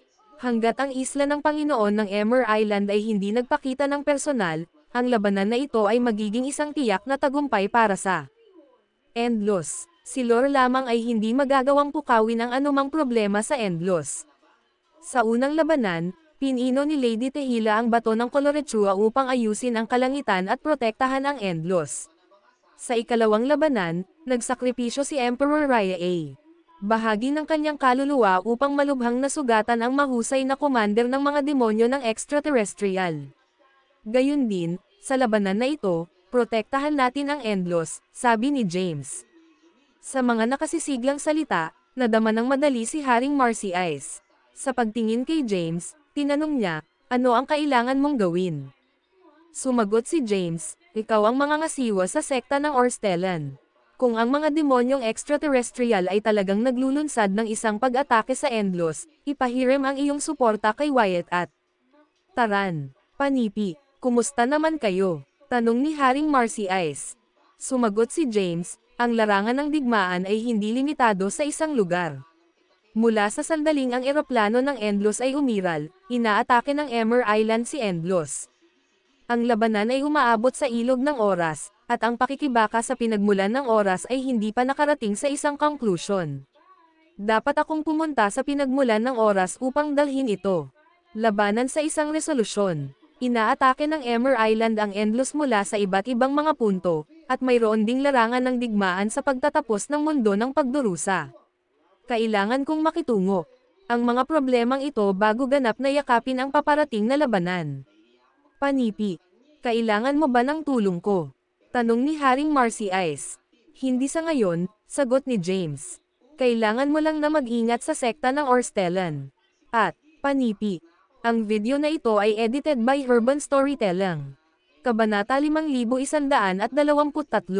James ay naalala ang isang bagay at huminto bago sabihin, sa tabi ko ay muling pagkakatawang tao ng mga extraterrestrial demon. Sinabi ni Zella na maraming reincarnation si James ng mga extraterrestrial na demonyo sa tabi niya, ngunit hindi niya ito makikilala sa ngayon. Sige, magbabantay ako. Tumanggaw si Haring Marcy Ice at pagkatapos ay umalis. Ang master ng dugo ng ninuno ay sumunod din sa suit. Sa ngayon, mapayapa si Endless, ngunit ito ay kalmado bago ang bagyo, at kailangang maghanda si James. Si James lamang ang nanatili sa manor. Ang isang tunog ng kumakatok ay nagmula sa labas ng pintuan, at ang gate ng patio ay nakabukas, na nagbubunyag ng isang matalino at magandang babae na nakasuot ng puti. James, tawag ni Zella ng matamis habang naglalakad siya. Zella, narito ka, sabi ni James, nakangiti. Yep, sagot ni Zella habang nakaupo siya. Nakita ko ang isang bagay na hindi pangkaraniwan. Alam ni James na tinutukoy niya si Endless na hindi mapakali sa lalong madaling panahon. Tumingin siya kay Zella at tinanong, ano ang nakita mo? Nagtataka siya sa kung ano ang nakita ni Zella, na may mga makahulang kakayahan. Sa kanyang pag-unawa, ang hinaharap ay hindi umiiral. Ito ay hindi sigurado at hindi naayos. Ang hinaharap ay puno ng mga variable, at ang mga pagkilos ng anumang buhay na nilalang ay maaaring maimpluwensyahan at mabago ito. Lumitaw ang mga extraterrestrial demonyo, sabi ni Zella na may malubhang ekspresyon. Nakita ko ang isang maalamat na powerhouse na tumawid sa spatial barrier ng eroplano ng Endless at lumilitaw sa loob nito. Panipi, maaari mo bang makita kung ano ang mangyayari sa hinaharap, at maaari mo bang makita kung mayroon tayong pagkakataon na manalo sa paparating na labanan sa Endless? Tanong ni James nang may pagyuzisa. Hindi, umiling-iling si Zella. Naiintindihan ko lang na ang susunod na labanan ay magiging mabangis at malupit. Natagpuan mo ba ang anumang mga nangunguna sa mga reincarnations ng mga extraterrestrial na mga demonyo sa tabi ko na nabanggit mo noong nakaraang oras? Tanong ulit ni James. Bagaman siya ay napakalakas ngayon at hindi natatakot sa muling pagkakatawang tao ng mga powerhouse ng Ember Island, hindi pa rin siya komportable sa ilang mga kawalan ng katiyakan. Ang tagiliran niya. Kailangan niyang malaman kung sino sila bago ang huling labanan. Umiling-iling si Zella. Naramdaman lamang niya ang pagkakaroon ng extraterrestrial demon powerhouse sa Endless at hindi na alam na lampas doon. Sige, naiintindihan ko. Tumanggaw si James. Maaari kang pumunta ngayon. Hahawakan ko ang mga bagay na ito. Okay. Tumayo si Zella, nagpaalam kay James, at pagkatapos ay umalis. Matapos ang ilang pag-iisip, tumayo si James at nagpasya na umalis. Muli, lumitaw siya sa universo ng tao. Tumayo siya sa malawak na walang bisa at pagkatapos ay isinaaktibo ang distrito ng makalangit na landas ng Endless, pilit na pumapasok sa mundo ng kapigatian. Ang layunin niya sa oras na ito ay upang harapin ang extraterrestrial demon sa labas ng City at makuha ang Emperor of Tribulation na magpahiram kamay. Ang Emperor of Tribulation ay nagbabantay sa Endless para sa hindi mabilang na edad, at ngayon inilaan ni James na ibahagi ang ilan sa pasanin. Ang video na ito ay edited by Urban Storytelling. Kabanata 5124. James ay lumitaw sa mundo ng pagdurusa. Siya ay naglalakad sa hindi mabilang na mga ulap ng pagdurusa at ang pagdurusa ng kidlat. Di nagtagal, naabot niya ang pagtatapos ng mundo ng pagdurusa, kung saan ang isang nag-iisa na lungsod ay nasa malayo. Malawak ang lungsod ngunit nag-iisa, na may mga nakasara na saradong mga pintuan at walang mga palatandaan ng buhay sa mga pader ng lungsod, katahimikan lamang. Naglakad papunta si James. Tulad ng pagdating niya sa gate ng Tribulation City, ang Emperor of Tribulation na nagbabantay sa lungsod ay naramdaman ang kanyang presensya. Swish! Ang isang nalalabi na ilaw ay bumaba at unti-unting nakikipag-ugnay sa isang tao na nakasuot na sandata. Ang buhok ng lalaki ay nasaran. Nakakainis. Brat, narito ka. Ang emperador ng pagdurusa ay sumulyap kay James at casual na binati siya. Sa sandaling iyon, napagtanto niya na hindi niya maramdaman ang paglilinang ni James. Realm at Bulalas, ikaw. Tiningnan din ni James ang Emperor of Tribulation. Noong nakaraan, hindi niya maramdaman ang kanyang kaharian, ngunit sa kanyang pagbabalik sa lungsod, nalaman niya na maaari niyang maramdaman ngayon ang kanyang paglilinang realm. Ang Emperor ng Kapigatian ay isang pagkakaroon na higit na hindi lamang ang ranggo ng pagkumpleto ng kaguluhan kundi pati na rin ang kaguluhan ng kaguluhan. Ang pagkumpleto ng ranggo, na umakyat sa pinakamataas na ranggo. Hindi ko inaasahan na ikaw ay isang pinakamataas na ranggo ng ranggo, sabi ni James habang tinitingnan niya ang Emperor of Tribulation. Brat, sinabi ng Emperor of Tribulation pagkatapos ng kanyang paunang sorpresa, ngumiti. Hindi ko rin maiiwasan ang iyong kaharian sa paglilinang ngayon. Tila mayroon kang ilang mga pagkakataon. At bun sa oras na ito, ang iyong lakas ay tunay na lumago. Panipi. Oo, tumango si James ng basta-basta at sinabi, dumating ako sa oras na ito na may balak na ganap na malutas ang labanan sa lugar na ito. Ganap na paglutas nito. Ang Emperor of Tribulation ay lubusang natigilan at nanatili sa isang labi ng ilang segundo bago sumabog sa pagtawa. Magaling. Matapos ang paggastos ng hindi mabilang na mga panahon na nagbabantay, matiyagang hinihintay ko ang sandali upang ganap na malutas ang labanan na ito. Ngayon, ipasok natin ang lungsod at talakayin ang mga bagay. Ang Emperor ng Kapigatian ang humantong kay James sa lungsod. Ang pangunahing bulwagan sa mansyon ng lungsod ay walang laman.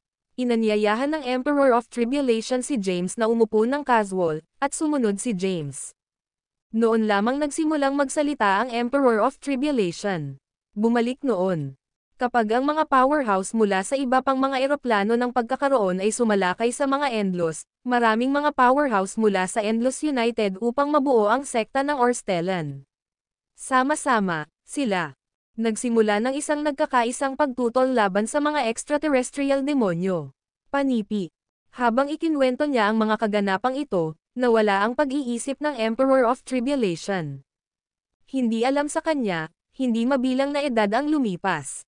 Sa labanan na iyon, tunay na bumabagabag sa lupa habang ang mga powerhouse mula sa iba pang mga eroplano ng pagkakaroon ay na-infiltrated bawat sulok. Ang unang pinuno ng sekta ng Orstellan ay napunta sa Infinity City upang ipagtanggol laban sa mga extraterrestrial demonyo, habang dumating ako upang bantayan ang City. Sa labas ng mundo, nilikha ni Lady Tehila ang bato ng Colorechua at inayos ang mga rift sa Endlos, pinatalsik ang mga extraterrestrial na mga demonyo mula rito. Panipi. Nang marinig ito, namangha si James. Naisip niya na ang mga powerhouse sa labas ng Infinity City, kasama na ang Emperor of Tribulation, ay nagsimula lamang na bantayan ang lugar na ito sa ikalawang pagsalakay ng mga extraterrestrial na demonyo, na naganap sa panahon ng Emperor Raya. Ang video na ito ay edited by Urban Storytelling. Kabanata 5125. James ay hindi alam na sila ay talagang mga miyembro ng sekta ng Orstellan at binabantayan nila ang lugar na ito mula pa noong unang pagsalakay sa mga demonyong extraterrestrial. Hindi niya inaasahan ang powerhouse ng Infinity City na maging unang sekta na pinuno ng Orstellan sect. Brat, ano ang iyong kasalukuyang kaharian? Ang Emperor of Tribulation ay tumingin kay James at nagtanong. Nakarating ako sa pinakamataas na ranggo ng matagal na panahon, ngunit hindi ko lubos na makilala ang iyong kaharian sa paglilinang. Sasabihin ko na ako ay nasa ranggo ng pagkumpleto ng kaguluhan, sagot ni James. Bagaman siya ay ganap na nasisipsip at pinino ang tatlong mga sinag ng mga ilaw ng Endlos, naging Panginoon ng mga eroplano, naabot ang 16 na ranggo ng landas ng Marcy Ice, at lumikha ng isang supernatural na kasanayan sa lagda na kilala bilang Trescensia pagkumpleto ng sining, ang kanyang paglilinang na kaharian ay nanatili pa rin sa pagkumpleto ng kaguluhan kumpletuhin. Ranggo. Hindi pa siya nakapasok sa pinakamataas na ranggo. Gayunpaman, Ang 16 na ranggo ng landas ng Marcy Ice ay katumbas na sa pinakamataas na ranggo. Ito, ang Emperor of Tribulation ay nag-furrow ng kanyang mga browser ng bahagya, kung gayon ang kanyang ekspresyon ay naging seryoso tulad ng sinabi niya, James, maaga pa upang pag-usapan ang pagtatapos. Ang labanan ngayon, ang powerhouse na umaatake sa lungsod ng pagdurusa upang makapasok sa Endless sa pamamagitan ng mundo ng pagdurusa ay nakakatakot. Kahit na halos hindi ko mahawakan ang lugar na ito. Pagsakop sa lungsod ng pagdurusa at paggamit ng kapangyarihan ng pagdurusa sa mundo. Panipi. Nang malaman ang kaharian ni James, ang Emperor of Tribulation ay nagpakita ng maliwanag na pagkabigo. Naisip niya na maaari nilang tapusin ang labanan, lamang. Tuklasin na nakamit lamang ni James ang ranggo ng pagkumpleto ng kaguluhan sa pagkumpleto. Kahit na ang kaharian na ito ay malakas, hindi sapat upang tiyak na malutas ang labanan. Ngumiti si James at sinabing, sinisipsip ko at pinino ko ang 3 beam ng mga ilaw ng Endless at naintindihan ang mga inskripsyon sa loob. Bukod dito, gumawa ako ng isang napakahusay na supernatural signature skill.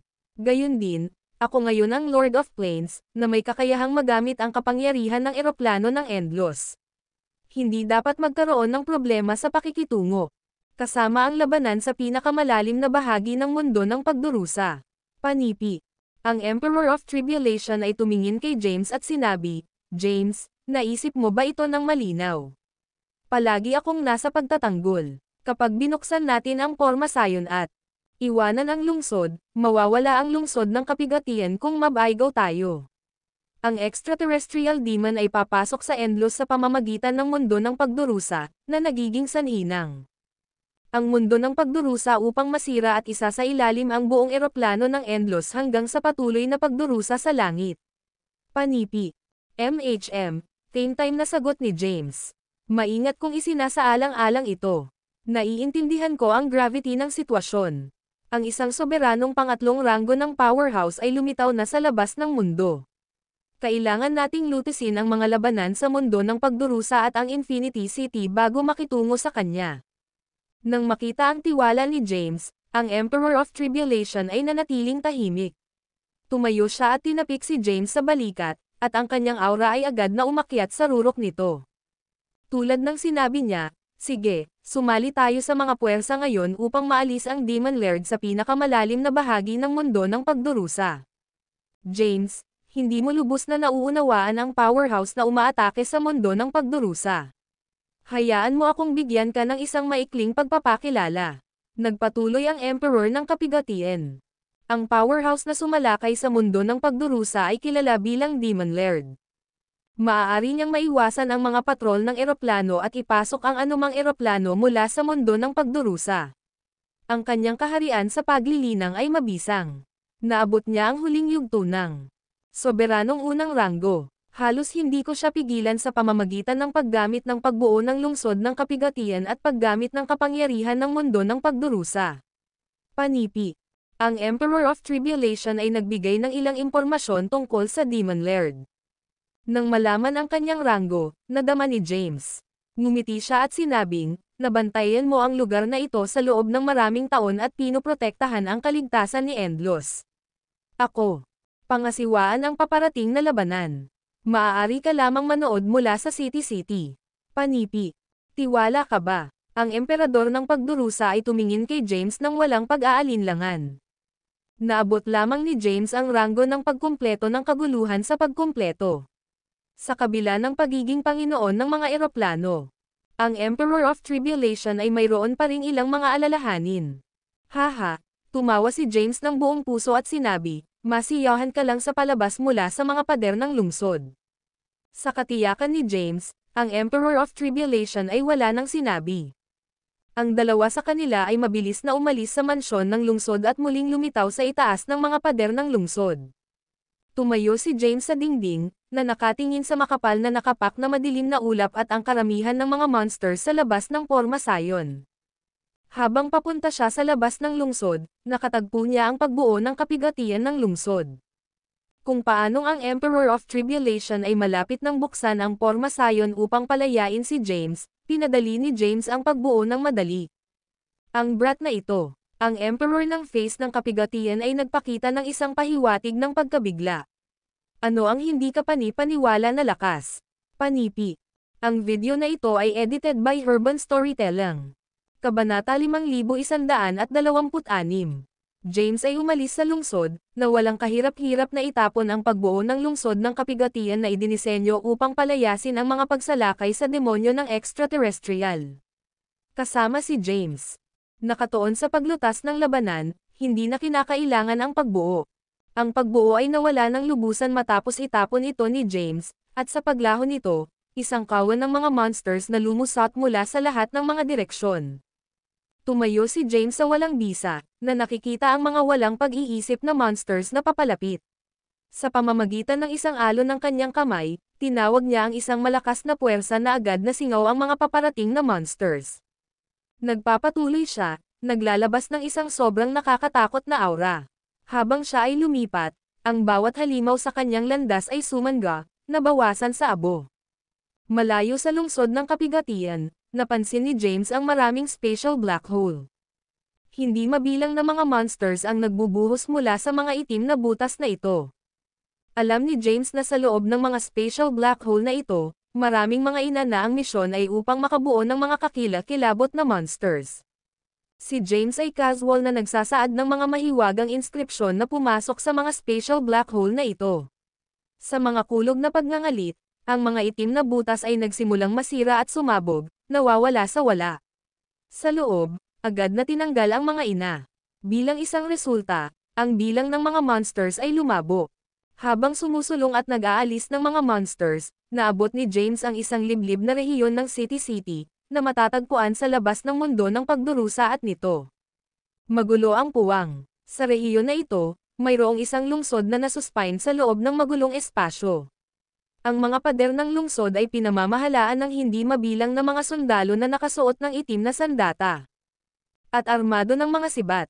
Sa pampublikong bulwagan ng mansyon ng lungsod, isang lalaki na nakaluning sa isang upuan na may isang magandang babae sa kanyang kandanggan, pinapakain siya ng mga espiritual na berry. Sa harap, maraming mga nakakaakit na kababaihan ang sumayaw ng maganda. Ulat, isang sundalo ang sumugod sa pampublikong bulwagan. Ano ito? Ang lalaki ay nagtanong, pa rin ang lounging ng tamad. Ang taong ito ay si Demon Laird, isang powerhouse mula sa Emmer Island. Pinangunahan niya ang kanyang mga puwersa na salakayin ang Endless mula sa mundo ng pagdurusa ngunit hindi nagawa. Breach ang mga panlaban nito. Sa halip, nag-ayos siya rito, naghihintay ng mga tagubilin mula sa mas mataas na awtoridad. Nawala ang pagbuo ng lungsod ng kapigatian, at ang powerhouse mula sa eroplano ng Endless ay naglulunsad ng counterattack, iniulat ng sundalo. Biglang naging interesado si Demon Laird. Ang eroplano ng Endless ay nag-organisa ng isang malaking sukat na counterattack.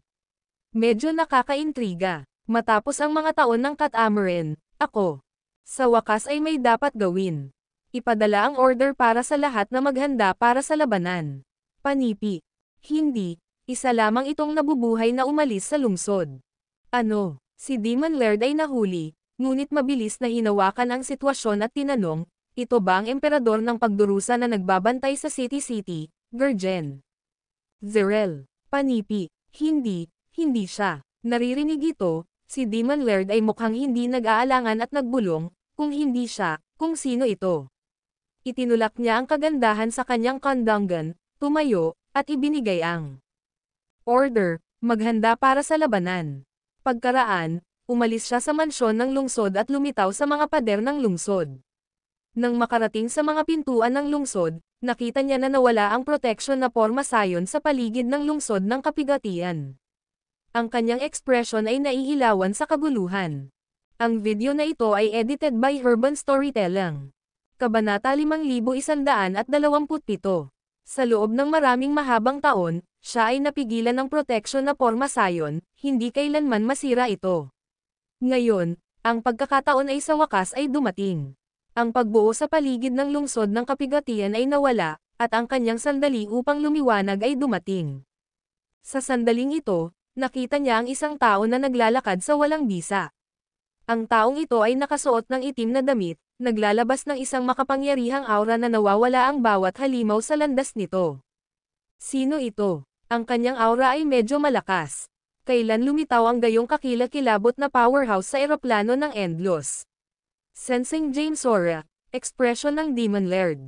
Naging seryoso. Mabilis na sumulong si James at hindi nagtagal ay lumitaw sa labas ng lungsod. Tiningnan niya ang maraming mga demonyong extraterrestrial sa pader ng lungsod, na pinagmamasdan ang mga nabubuhay na nilalang na ito. Mula sa iba pang mga eroplano ng pagkakaroon. Sa sandaling iyon, ang Demon Laird sa pader ng lungsod ay sumigaw, "Hindi ko pa inilunsad ang isang pag-atake, at aalis ka sa iyong sarili. Ngayon ay narito ka, huwag mag-isip. Tungkol sa pagbabalik, panipi." Sinulyapan ni James si Demon Laird at nanatiling binubuo. "Ikaw ba ay Demon Laird mula sa Emmer Island?" "Oo, ako si Laird Malik, nakilala rin bilang Demon Laird, mula sa Emmer Island," buong pagmamalaki na ipinahayag ni Demon Laird. Sinuri ni James ang lungsod at natanto na walang porma sayon na nagpoprotekta dito sa pamamagitan ng kanyang pangunawa. Pagwawasak, bulong niya, at habang iniwan ng salita ang kanyang bibig, tila nagdadala ito ng isang mahiwagang kapangyarihan. Agad na ang langit at lupa ay nanginginig, at ang lungsod sa harap niya ay nabasag sa isang nakikitang bilis, na nagdudulot ng isang malaking pagkawala ng buhay sa mga hindi mabilang na mga hukbo. Sa loob, ang nasabing hindi kapani-pani walang kapangyarihan. Ang ekspresyon ni Laird ay nagbago ng malaki. Sa sandaling iyon, bumagsak ang kanyang katawan sa hangin. Sa sandaling siya ay lumitaw noong kalagitnaan ng hangin, ang lungsod sa ibaba ay napatay, at hindi mabilang na mga sundalo at mga powerhouse sa loob ay namatay. Sinira ni James ang isang buong lungsod at hindi mabilang na mga subordinate ng Laird na may isang salita lamang. Ang ekspresyon ni Laird ay naging sobrang grim. Ipinagbigyan niya ang kanyang buong kapangyarihan, at ang kanyang aura ay umabot sa rurok nito sa isang instant. Ang aura ng kalaunan yugto ng soberanya. Ang unang ranggo ay umaapaw, na nagiging sanhi ng nakapalibot na puwang na maging hindi matatag. Sa lungsod ng kapigatian, tumayo si Gurgen sa pader ng lungsod.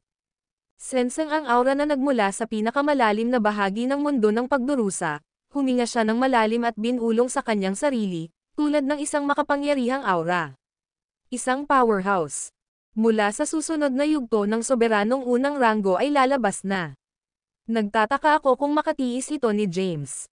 Panipi. Ang isang nakasisindak na aura ay sumabog mula sa pinakamalalim na bahagi ng mundo ng pagdurusa, na nakakaapekto sa hindi mabilang na mga paghihirap sa langit sa loob. Maging ang distrito ng makalangit na landas ay maaaring hindi pigilan ang mga pagdurusa sa langit sa mundo ng pagdurusa, na nagiging sanhi ng maraming mga ulap ng pagdurusa na lumitaw sa labas ng mundo. Ang mga ulap na ito ay nawalan ng kontrol at nagsimulang salakayin ang Endlos. Sa isang instant, ang Endlos ay bumaba sa kaguluhan. Nagsimula na ang labanan ni James.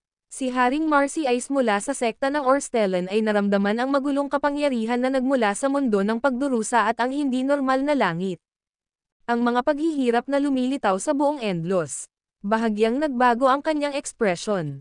Sa sandaling ito, si Thea, na namuno sa universo ng tao, ay sumulong at pinakawalan ang isang hindi kapani-pani walang makapangyarihang puwersa upang patatagin ang hindi normal na langit. Ang mga paghihirap sa lahat ng 10 distrito. Pinigilan niya ang mga makalangit na pagdurusa at malakas na ibinalik sila sa mundo ng pagdurusa.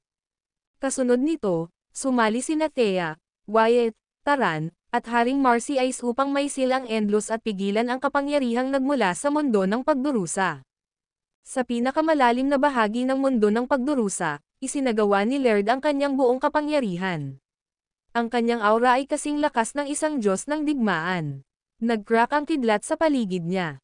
Ito ang pagdurusa ng kidlat na kanyang nilinang mula sa iba pang mga eroplano ng pag-Irel, at nagtataglay ito ng kakilakilabot na lakas. Nakaharap sa eksenang ito, nanatiling binubuo si James. Gayunpaman, hindi niya maliitin ang sitwasyon dahil ito ay isang powerhouse mula sa huling yugto ng soberanong unang ranggo. Sa isang iglap, pinasok niya ang 16 na ranggo ng landas ng Marcy Ice, at isang mahiwagang bulaklak ang lumitaw sa itaas ng kanyang ulo. Mabilis itong namumulaklak, na naglalabas ng isang mystical power na sumakop sa kanyang buong katawan. Ang video na ito ay edited by Urban Storytelling. Kabanata 5128. Ang kapangyarihan ng martial path ay dalisay at hindi nababago, na nagmula sa pisikal na katawan, kaluluwa, bloodline, at ang kapangyarihan ng pinakamalalim na puso. Naabot ni James ang kaharian na ito para sa maraming mga panahon, ngunit hindi pa siya nakikipag-away. Ngayon, pinakawalan niya ang kataas-taasang kapangyarihan ng martial path, at medyo naramdaman niya. Hindi mapakali. Inunat niya ang kanyang katawan at nakaramdam ng lakas na umikot mula sa ulo hanggang paa.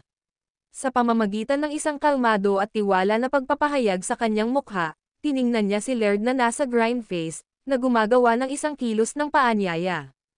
Kalmado niyang sinabi, "Sige, ipakita sa akin kung gaano kalakas ang isang powerhouse mula sa labas ng eroplano ng Endlos."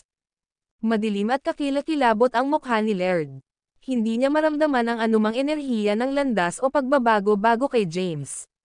Ang brat na ito ay tunay na misteryoso, naisip niya. Sa sandaling ito, isang nagliliwanag na ilaw na ipinakita sa harap niya, na bumubuo sa isang longsword. Hinawakan ni Laird ang longsword at sinimulan ang unang pag-atake. Sa isang iglap, lumitaw siya sa harap ni James, na itinulak ang taybak na may bilis ng kidlat. Tumayo si James. Kung paanong ang longsword ay malapit nang tumusok sa kanya, itinaas niya ang kanyang kamay at nahuli ang matalim na dulo ng talam sa pagitan ng kanyang mga daliri. Sa kabila ng pagkakahawak nito, ang lakas na nakapaloob sa taybak ay nakakatakot. Kahit na naramdaman ni James ang labis na lakas, at ang kanyang katawan ay pinilit na umatras ng patuloy. Ang walang bisa sa ilalim at sa likuran niya ay gumuho. Ang enerhiya ng taybak mula sa taybak ay masyadong mabigat. Hindi na mahawakan ni James, kaya pinakawalan niya ito sa oras. Ang isang kakilakilabot na enerhiya ng taybak ay sumulong papunta sa kanya habang pinakawalan niya ang talam. Para bang hampasin ito sa kanya, nawawala siya mula sa kanyang orihinal na posisyon na misteryoso. Sa susunod na sandali, muling lumitaw siya sa likod ni Laird. Bago magreaksyon si Laird, ang palad ni James ay nakarating sa isang mabisyo na suntok sa kanyang likuran. Ang mga kalamnan sa kanyang likuran ay agad na napinsala, at bumagsak ang dugo. Gumanti siya ng isang welga ng taybak, ngunit nawala na si James. Si Laird ay nagsuot ng solemn na ekspresyon habang sinubukan niyang maramdaman ang aura ni James. Sa instant na iyon, naramdaman niya ang paparating na panganib. Bago siya magreaksyon, ang kanyang katawan ay sinaktan muli at ipinadala na nakakasakit sa hangin. Ang malakas na epekto ay kumalas sa walang bisa. Ang dugo ay lumibot sa katawan ni Laird, at nagpupumig siya na agad na pigilan ang enerhiya ng dugo. Nagudyok siya ng isang bibig ng dugo. Namangha si Gurjen habang nasasaksihan ang eksenang ito mula sa Tribulation City. Alam niya ang lakas ni Laird. Habang binabantayan ang lungsod ng kapigatian, mayroon siya. Ginamit ang pagbuo ng lungsod upang labanan ang Laird ng maraming beses, ngunit hindi niya ito malalampasan. Ngayon, madaling masaktan ni James si Laird. Ano pa, lumitaw ito. Na si James ay nakikipag-away sa kanya. Ito ba ang lawak ng iyong lakas? Si James ay lumitaw sa malayo, nakatayo sa walang bisa gamit ang kanyang mga kamay sa likuran ng kanyang likuran, na nagpapalabas ng isang kalmadong pag-uugali. Matapos ang maikling labanan kay Laird, nakakuha si James ng isang magaspang na pag-unawa sa kanyang kasalukuyang lakas. Siya ay nasa 16 na ranggo ng landas ng Marcy Ice at ang Tresensia kumpletong sining. Ito ay dapat nakatumbas ng lakas ng soberanong pangalawang ranggo. Gayunpaman, hindi ito isang ganap na panukala, tulad ng naroon. Ay mga makabuluhang pagkakaiba sa kapangyarihan kahit na sa loob ng parehong kaharian. Ang Laird ay itinuturing na isa sa pinakamahina sa huling yugto ng soberanong unang ranggo. Kahit na si James ay haharapin ang isang powerhouse ng ranggo na ito mula sa iba. Ang mga eroplano na na-infiltrate ang gitnang eroplano gamit ang kanyang Tresensia kumpletong sining, hindi ginagarantiyahan ang tagumpay. Nasugatan si Laird, na may dugo sa sulok ng kanyang bibig, at nagsuot siya ng ekspresyon ng menacing. Mahigpit niyang hinawakan ang longsword, nakaumbok ang mga ugat ng braso. Ang nakamamanghang kapangyarihan ay dumaloy sa longsword, ginagawa itong nanginginig at naglalabas ng isang malulutong na tunog. Swish, swish, swish. Malakas niyang inikat ang longsword sa kanyang kamay. Ang video na ito ay edited by Urban Storytelling. Kabanata 5129. Mababasa na lakas ng Taybak ay sumisid sa paligid at napuspos, kahit na nakakaapekto sa malayong mga ulap ng pagdurusa. Sa labas ng mundo, maraming mga powerhouse ang sumali sa puwersa upang mag-set up ng isang hadlang. Gayunpaman, ang mga alon na nagmula sa mundo ng pagdurusa ay masyadong nakakatakot. Sa kabila ng kanilang pinagsamang pagsisikap, hindi nila lubos na mapigilan ito, at ang ilang mga marahas na puwersa ay nagkakalat pa rin sa mundo ng pagdurusa. Sa kabutihang palad, ang nagkakalat na kapangyarihan ay hindi na napakalakas, at kasama si Thea, Wyatt, si Taran, at si Haring Marcy Ice na nagbabantay sa Endlos, na natiling hindi nasugatan sa oras na ito. Ang Virgin sa lungsod ng Kapigatian ay naramdaman din ang nakakalat na kapangyarihan ng labanan. Sa sandaling iyon, gumawa siya ng aksyon upang patatagin ang mundo ng pagdurusa. Pagkatapos ng kanyang intervention, si Thea at ang iba pa ay nadama ng mas kaunting presyon. Sa larangan ng digmaan, ang aura ni Laird ay masigla habang inilulunsad niya ang matinding pag-atake, gumamit ng iba't ibang mga kasanayan sa lagda ng supernatural, at pinakawalan ang labis na enerhiya ng Taybak. Gayunpaman, wala sa mga ito ang makakapinsala kay James. Malaya na lumipat si James sa larangan ng digmaan, na nakakaakit kay Will, na patuloy na nasugatan si Laird. Mula mismo sa simula ng labanan, si Laird ay nagtamo ng malubhang sugat. Matapos gumawa si James ng ilang mga simpleng galaw upang palayain ang kanyang kapangyarihan, ganap na pinatatag niya ang kanyang presensiya na nakumpleto ang sining. Kapag na-secure ang kanyang kaharian, hindi siya pinigilan. Sa sandaling iyon, nawala ang katawan ni James. Isang mahiwagang porma sayon ang lumitaw habang nawala ang kanyang katawan. Sa parehong tuktok at ilalim ng porma sayon, mayroong dalawang lalaki. Isa sa mga kalalakihan na ito ay si James. Ang nakaraang form, at ang iba pa ay ang kanyang hinaharap na porma, habang ang kanyang kasalukuyang anyo ay nagbago sa pagbuo. Agad na natrap ang porma sayon ng Laird. Hindi mahalaga kung gaano kahirap si Laird. Hindi siya maaaring masira mula rito. Sa sandaling iyon, ang nakaraang form ay umalis sa tuktok ng porma sayon at lumitaw sa harap ng Laird. Sa pamamagitan ng isang welga, sinampal nito ang ulo ni Laird, na nagiging sanhi ito agad na kumalas, na may mga bitik na kumakalat sa buong katawan niya. Kaagad pagkatapos, isang napakalaking puwersa ang sumabog mula sa loob niya. Boom! Ang pisikal na katawan ni Laird at maging ang kanyang kaluluwa ay napatay sa isang instant, lahat ng isang solong suntok mula sa nakaraang form. Ang nakaraang form ay bumalik sa pagbuo. Di nagtagal, nawala ang pagbuo, at muling lumitaw ang katawan ni James sa larangan ng digmaan. Nang makita ito, natigilan si Gurgen. Tapos na ba? Natagpuan niya ito hindi kapanipaniwala. Pinapanood niya ang lugar na ito sa loob ng maraming taon, lahat upang labanan ang Laird. Ngayon, nagkaroon si James. Walang kahirap-hirap na natalo siya, sa kabila ni Laird bilang isang powerhouse sa huling yugto ng soberanong unang ranggo. Ang kaharian ng paglilinang ni James ay nasa ranggo lamang ng pagkumpleto ng Chaos. Sa labanan na ito ng Cross Realm, walang kahirap-hirap niyang pinatay ang kanyang kalaban. Ito ay hindi maaaring mangyari. Habang nagulat pa rin si Gurgen, bumalik na si James. Gurgen. Tumawag si James. Pagkatapos lamang ay gumanti si Gurgen. Tumingin siya ng malalim kay James, pagkatapos ay itinaas ang kanyang hinlalaki sa paghanga. Kamanghamanghang, ikaw ay talagang kamanghamanghang. Hindi ko inaasahan na maabot mo ito. Antas sa isang maikling panahon. Panipi, napangiti lang si James. Ito ay isang buhay na buhay lamang sa huling yugto ng soberanong unang ranggo. Sa kanyang nakaraang buhay, madali niyang maalis ang gayong powerhouse. Hindi sa banggitin ng soberanong unang ranggo, kahit na isang soberanong pang-anim na ranggo at powerhouse na pumasok sa ranggo ng Celestial ay hindi maglakas loob na kumilos ng walang ingat sa harap niya. Ang video na ito ay edited by Urban Storytelling. Kabanata 5130. James ay namagitan at madaling talunin ang extraterrestrial demon, na si Laird, na sumalakay sa pinakamalalim na bahagi ng mundo ng pagdurusa. Ang labanan na ito ay humantong sa pagbagsak ng mundo ng pagdurusa. Pagkaraan nito, kumilos si Gurgen upang patatagin ang gumuho na mundo. Gurgen, maaari ka bang umalis ngayon? Tanong ni James. Agad na inalis ni Gurjen ang kanyang kamay at tumugon, sa kaharian ng paglilinang, ang lakas ay kataas-taasan. Hindi ko pa nang ahas na tanggapin ang pamagat ng Mer. Ngumiti si James. Bumantong hininga si Gurjen, nagbabantay dito sa hindi mabilang na edad, nakakaramdam ako ng pag-aatubili na umalis. Hindi rin nagmadali si James na umalis. Sama-sama, bumalik sila sa City. Gurjen, hahawakan ko ang labanan sa pinagmulan ng oras sa Infinity City sa susunod. Gayunpaman, mayroon pa ring ilang mga kawalan ng katiyakan sa labas ng mundo. Pagkatapos mong umalis, huwag ibunyag kaagad ang iyong sarili. Sa halip, manatiling nakatago upang maiwasan ang anumang hindi inaasahang mga pangyayari, payo ni James.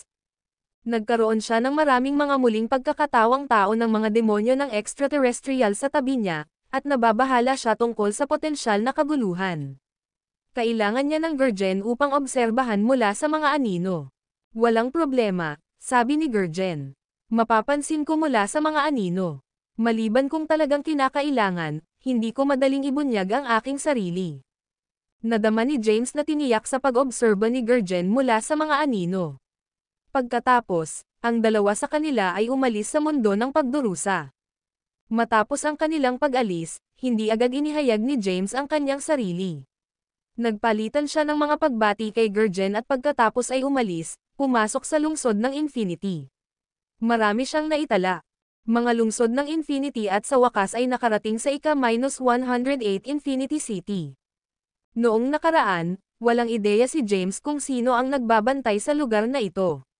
Ngayon alam niya na ito ang unang pinuno ng sekta ng Orstellan, isa sa mga powerhouse na. Ay inayos ang mga nabubuhay na nilalang mula sa eroplano ng Endlos upang labanan ang mga powerhouse mula sa iba pang mga eroplano. Ang ika-108 na lungsod ng Infinity ay nag-iisa at tahimik. Pagdating niya, lumitaw din ang isang mahiwagang tao. Bumalik ka na, sabi ng lalaki pagkatapos sumulyap kay James.